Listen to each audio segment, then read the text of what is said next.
Okay, this is standing at the front door. This is the living room.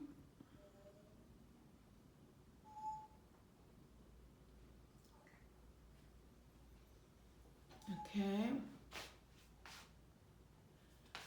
Walking through in here. Here is the dining room.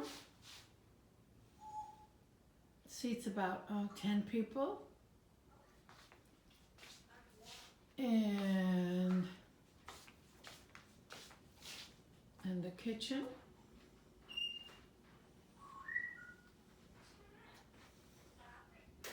And then the family room.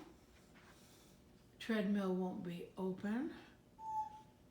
This is lots of space in here for decorating and stuff. Outside,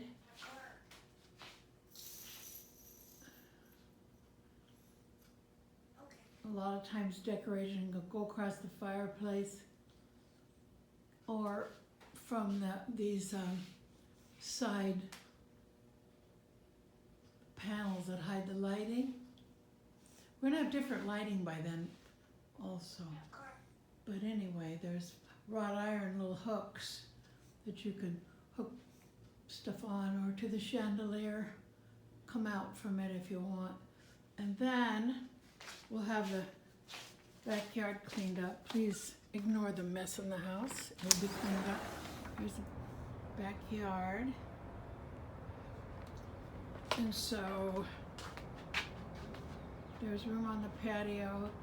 This all can be cleaned off, and you can have decorations of the cake out here if you want. And toys, and of course there'll be kids, so there will be toys in the backyard. So hope that's good. If you need any specific pictures that I haven't shown you, just let me know.